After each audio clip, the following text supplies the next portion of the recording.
नमस्ते मित्रों। आज मैं आपको वाल्मीकि रामायण के बारे में बताऊंगा और रामायण के में क्या क्या सच है वो बताऊंगा। इसको मैं 2-3 पार्ट में बनाऊंगा, तो ये मेरे वीडियो का पहला पार्ट है।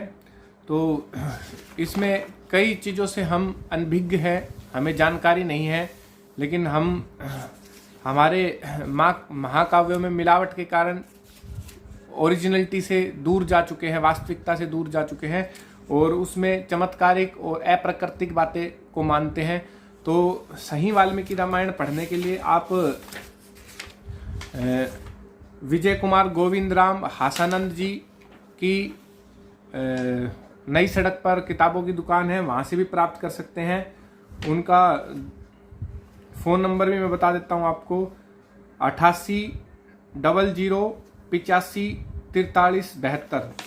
और आप आर्य समाज मंदिर से भी ले सकते हो, vedrishi.com से भी ले सकते हो और थैंक्स भारत से भी ले सकते हो। तो आजकल अवेलेबल है। तो ये वाल्मीकि की जो रामायण है, इसका अनुवाद, संपादन और इसका टिप्पणी परमहंस स्वामी जगदीश्वरानंद सरस्वती जी ने की है। ये वेद रत्न है। अब आगे मेन उस पर वाल्मीकि रामायण। कई लोग इसको काल्पनिक मानते हैं, रामायण को बोलते रामायण तो हुई नहीं, जबकि इतने प्रूफ है, इतने कंट्रीज में इस चीज़ के रामायण के निकलेंगे, जिसमें रामायण की स्टोरीज पहाड़ों पे है, पत्थरों में है और इवन रामलीलाएं तक भी होती है। चाइना तक में, जापान तक में भी इसकी रामलीला होती है। तो यह राम सेतु इसका एक बहुत बड़ा एग्जाम्पल है। तो ये ऐसी घटना घटी है तभी ये सारी चीज़ें हुई है, ऐसे तो कुछ हो नहीं सकता। तो वाल्मीकि रामायण मानने क्यों है, इसके पीछे एक कारण है। वाल्मीकि रामायण में 6 कांड है। पहला बालकांड। बालकांड में ये दिखाया गया है कि कैसे दशरथ जी ने पुत्रेष्टि यज्ञ किया और उसके बाद राम जी हुए और उनके भाई हुए लक्ष्मण वगैरह। फिर उन्होंने कैसे विश्वामित्र के साथ जाकर गुरुकुल में पढ़ाई करने के बाद फिर विश्वामित्र जी के साथ गए और फिर वहाँ पे ताड़का का वध किया और ताड़का के साथ साथ उन्होंने और भी कई राक्षसों को मारा, मारीच और सुबाहु को भी मारा। तो ये बाल कांड में आता है। फिर अयोध्या कांड में कैकेयी मंत्रा की बहकाव में आ जाती है और दुराचारी बन जाती है और दशरथ से किए हुए 2 वचन में राम का वनवास और अपने बेटे भरत का राज्याभिषेक मांग लेती है। उसके बाद अरण्य कांड आता है। अरण्य कांड में वनवास होता है, वनवास के लिए चले जाते हैं श्री राम। और फिर किष्किंधा कांड होता है जहाँ पर सीता जी को रावण लेकर चला जाता है। फिर सुंदर कांड होता है जब हनुमान जी अशोक वाटिका में जाते हैं, श्रीलंका में जाते हैं। फिर युद्ध कांड होता है जिसमें युद्ध चलता है। तो ये कांड 6 ही बताए गए हैं बस वाल्मीकि रामायण में, जबकि रामचरितमानस में एक उत्तर कांड आ गया। अब जो तुलसीदास रामायण में जो कांड है, ये फिर उत्तरकांड प्रक्षिप्त माना गया है। प्रक्षिप्त मतलब मिलावटी माना गया है। इसी कांड में शंभुवध बताया गया है कि भाई श्री राम ने शंभुक शूद्र था इसलिए उसको मार दिया। ऐसी ये मतलब मन गढ़ंत बातें आई हैं। और दूसरा उसमें जैसे सीता का परित्याग कर दिया, लव कुश के बारे में बता दिया। ये सब चीज़ें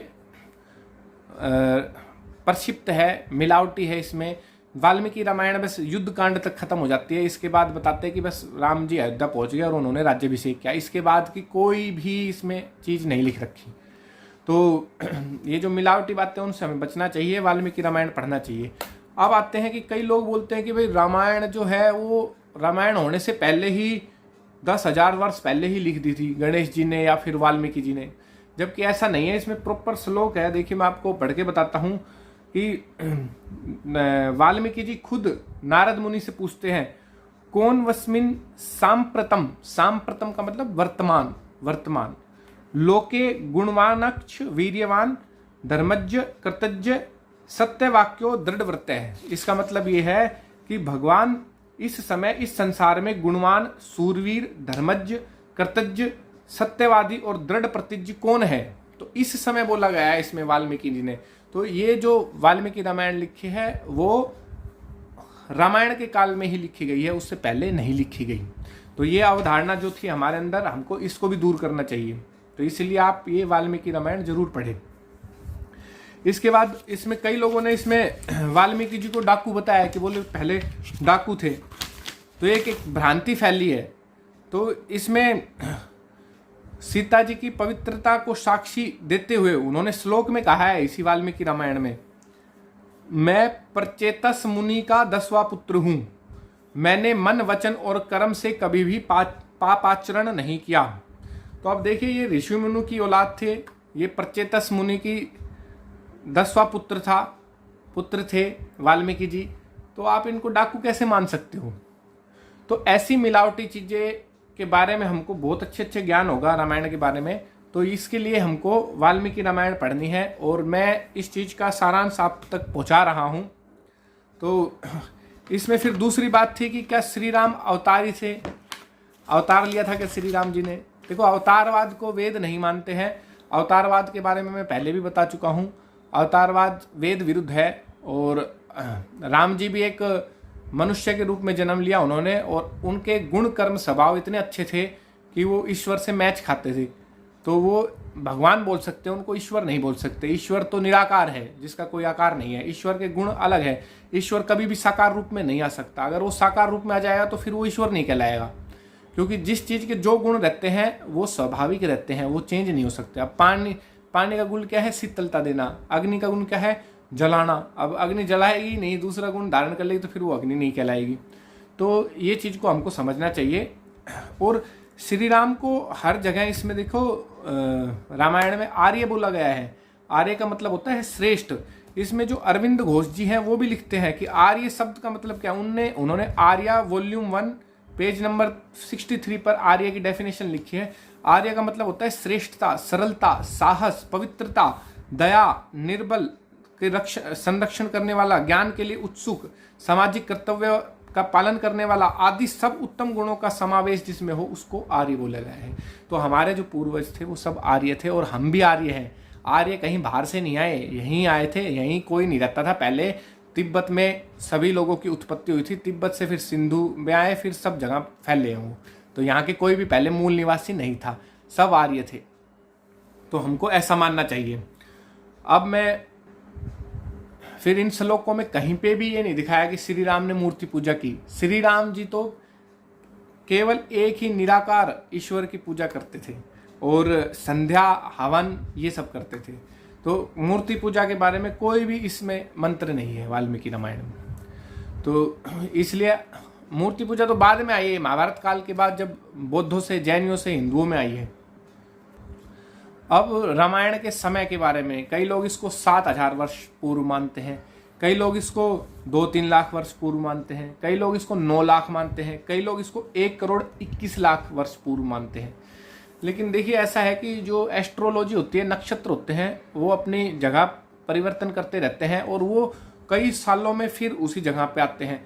तो अब इसका एग्जैक्ट क्या कहना है, ये पुराने जो ज्योतिषी रहते हैं, गुरुकुल के आचार्य वगैरह रहते हैं, वही एग्जैक्ट टाइम पीरियड बता सकते हैं। पर डेफिनेटली ये 7000 साल से ऊपर तो क्रॉस किया हुआ है। तो अब ये कितना पुराना है इसके बारे में एग्जैक्ट नहीं कहा जा सकता, इसके लिए ज्योतिषी गणना की ज़रूरत है। लेकिन जो ये बुक मैंने पढ़ रहा हूँ इसमें तो युग वगैरह के हिसाब से इनको, इसमें 4 दांत वाला हाथी का एक श्लोक आया है रामायण में। अब 4 दांत वाला हाथी तो अफ्रीका में पाया जाता था और वो भी 1,81,00,000 साल पहले। तो क्या रामायण इतनी पुरानी है और इतनी पुरानी हो भी सकती है? तो इस चीज़ के बारे में थोड़ा संशय है।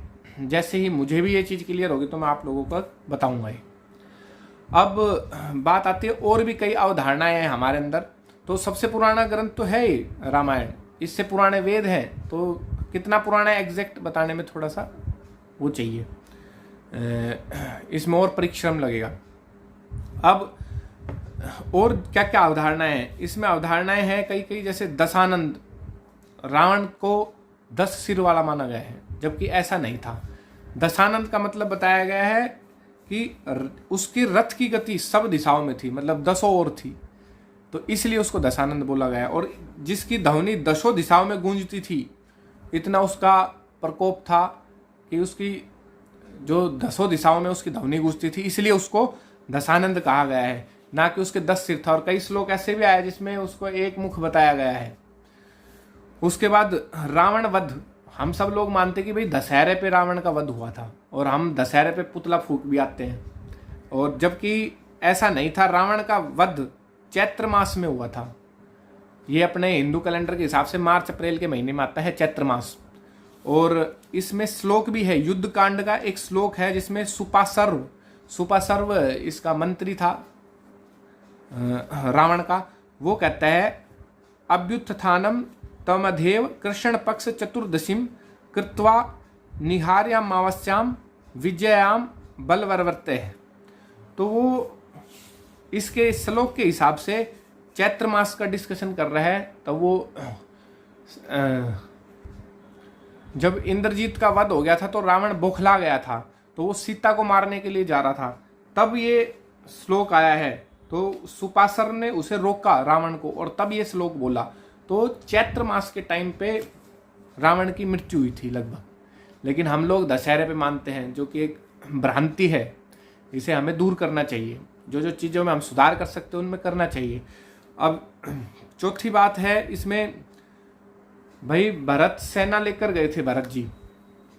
भरत जैसा भाई मिलना बहुत ही भाग्यशाली लोगों के नसीब में होता है, ऐसा भाग्य में होता है। भरत सेना लेकर गए चित्रकूट राम जी को लाने के लिए। तो कई लोग सोचे कि ये तो राम को मारने के लिए आए, ऐसी भी कई अवधारणा बनाई गई है कई लोगों ने। ये भी एक भ्रांति है। वो मारने के लिए नहीं गए थे, वो वहीं की वही चित्रकूट में राम जी का राज्याभिषेक करने के लिए साथ में सेना को भी लेके गए थे, ताकि सेनापति वगैरह ये सब वहाँ पे रहे और उनकी राज्याभिषेक हो सके। उसके बाद भरत जी के बारे में जो बताया गया है इतना अच्छा है, आप पढ़ेंगे ना ये इसमें अरण्य कांडम में और अयोध्या कांड में, इतना अच्छा है कि जब चित्रकूट से लेने जाते हैं तो दोनों भाइयों की बातें होती है। तो राम जी भी उपदेश देते हैं जब मुलाकात होती है चित्रकूट में कि भाई तूने न्याय करना तो नहीं छोड़ दिया, तू राज्य धर्म तो निभा रहा है ना। और इतने अच्छे अच्छे प्रवचन आप खुद पढ़ोगे तब आपको ये चीज़ें महसूस होगी। और इसमें केकई को भी बहुत दुराचारी दिखा रखा है कि उसने कैसे एक मंत्रा की बातों में आके अपने पूरा घर खराब कर दिया, जिससे दशरथ जी की भी मृत्यु हो गई और सभी ने केकई को काफ़ी कोसा उस टाइम पे। लेकिन श्री राम ने क्या अपना वचन को पूरा किया, अपने पिताजी के वचन को पूरा करते हुए फिर वो वन में गए, और फिर चित्रकूट जाने के बाद भी वो नहीं लौटे। उन्होंने वनवास पूरा करने के लिए अपने प्रतिज्ञा पर अड़िग रहे। तो इतना अच्छा वर्णन है इसमें एक एक चीज़ का, और आप जरूर पढ़िए ये बुक। उसके अलावा और भी भ्रांतियां हैं, जैसे कि जटायु के चोच होना, हनुमान जी के बंदर बना देना, हनुमान जी के पूंछ होना। अब हनुमान जी को वानर कहते थे, वानर उनका गोत्र था, और वो जो उनका बांधने का, कपड़े बांधने का स्टाइल था वो ऐसा था कि लंगोट बांधते तो पीछे वो चीज़ छोड़ देते थे कपड़े की, लटकन टाइप की। तो उसको लोगों ने पूंछ मान लिया और उनको बंदर बना दिया। अब आप देख सकते हैं जो सीरियल्स में भी दिखाते हैं बंदर, तो उनकी जो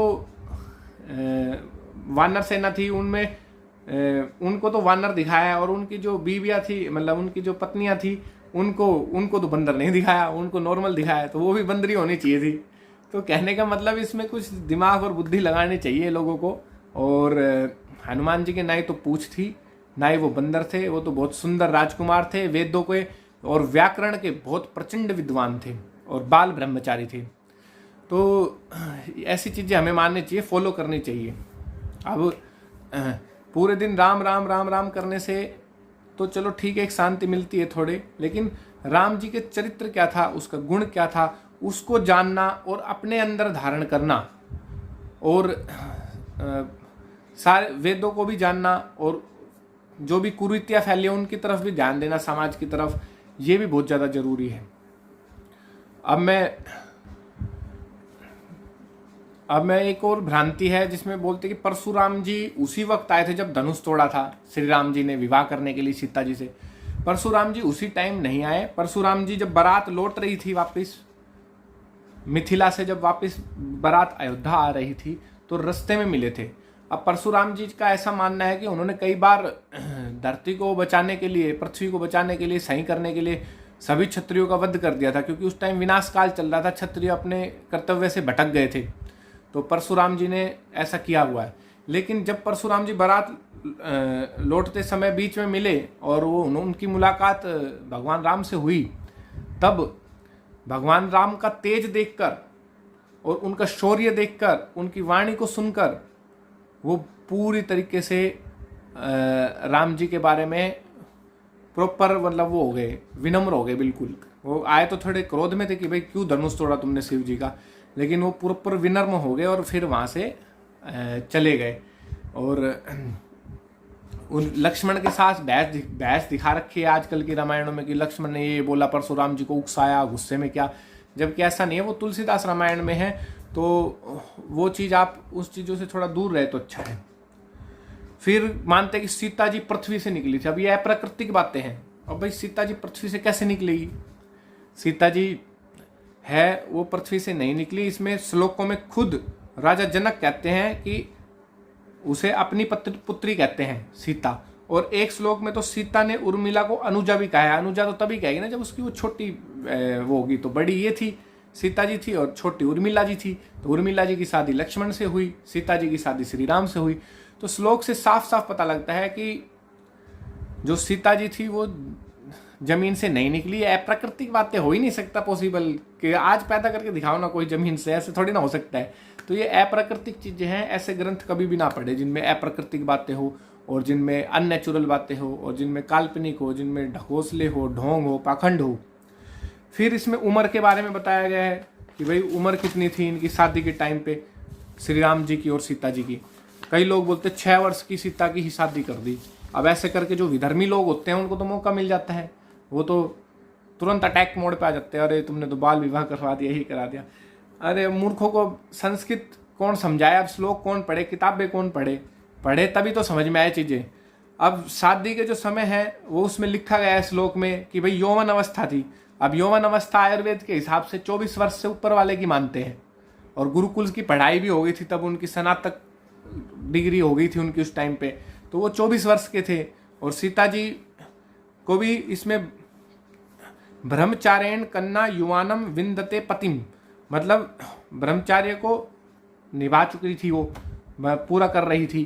तो उनकी एज भी 1-2 साल ही छोटी थी बस राम जी से। तो राम जी जैसे 24 के थे तो वो 23 या 22 साल की थी बस। तो इस उम्र में शादी हुई थी उनकी, ना कि बचपन में हुई थी।